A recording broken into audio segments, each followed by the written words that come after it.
There is an energy that the universe does not want us to touch. It doesn't generate heat. It doesn't power our cities. Instead, it bends the very fabric of reality. Without it, the theoretical tunnels through spacetime we call wormholes would collapse in an instant. Time travel would remain firmly in the realm of fiction. Physics tells us it's possible, yet reality itself seems to resist its creation. This is the story of negative energy, the fuel that could change everything. For centuries, we understood energy in one simple way. It was a positive force, the energy of motion, of heat, of light. It was always a value greater than zero, a fundamental rule of the classical world. But then came quantum physics, and at the universe's smallest, most bizarre scales, that fundamental rule was broken. In the quantum realm, what we perceive as empty space is anything but. It's a chaotic foam of vacuum fluctuations, where pairs of particles and antiparticles are constantly popping into existence, only to annihilate each other moments later. In these fleeting instants, the energy of a localized region of space can dip below zero. Briefly, microscopically, negative energy is born. This isn't just a wild theory. Back in 1948, the physicist Hendrik Casimir made an astonishing prediction. He proposed that if you place two uncharged metal plates incredibly close together in a vacuum, a mysterious attractive force would pull them together. This force wouldn't be gravity or electromagnetism. It would be caused by the quantum fluctuations in the space between and around the plates.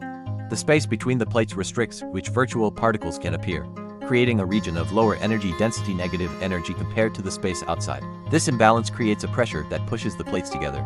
Decades later, experiments confirmed it. The Casimir effect is real. Negative energy is real. But it exists on a razor's edge, tiny, fragile, and incredibly difficult to control. So why is this fleeting, microscopic energy so important? Because it's the key that could unlock some of the most exotic concepts in theoretical physics. It's the essential ingredient for breaking the universe's ultimate speed limit. A warp drive, the kind that could bend spacetime to travel faster than light, would require a bubble of negative energy to contract space in front of it and expand space behind it. Even more profound are wormholes. A wormhole is a theoretical tunnel, a shortcut through spacetime, but the immense gravity of its own structure wants to pinch it shut instantly. The only thing that could prop it open long enough for something to pass through is a substance with negative gravitational pressure, something that pushes outward instead of pulling inward. That something is negative energy. Without this impossible fuel, any cosmic shortcut collapses before it can be used. The implications stretch even to time travel. Traveling to the past creates a web of paradoxes. What if you prevent your own birth? Many physicists, including Stephen Hawking, believe the universe has a built-in chronology protection conjecture to prevent such violations of causality. Negative energy might be the one loophole that could allow for the creation of stable, traversable wormholes that loop back in time. Or, its very presence might be the trigger that causes reality to violently fight back, destroying any attempt to break the fundamental flow of cause and effect.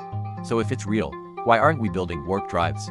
The problem is one of scale and stability. The universe permits negative energy to exist, but only in microscopic amounts and for fleeting moments. Quantum laws seem to place strict limits on how much negative energy can be concentrated in one place, and for how long. If you try to gather a significant amount, positive energy rushes in to neutralize it, as if reality itself is enforcing its own rules. It's like the universe has a built-in defense system. Some physicists speculate that this isn't an accident. An abundance of negative energy could be catastrophic, destabilizing the very structure of spacetime and shattering the laws of causality.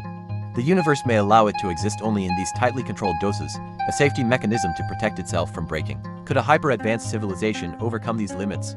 A civilization that can harness the full power of its star might seem godlike to us, but manipulating negative energy is a different challenge altogether.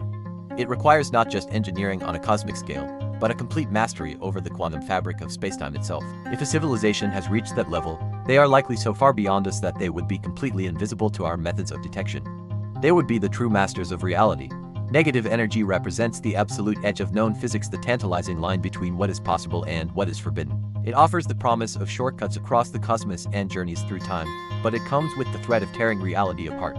Perhaps some doors in the universe are locked for a very good reason. Thanks for watching. If you want to explore more ideas that push the boundaries of science, make sure to subscribe.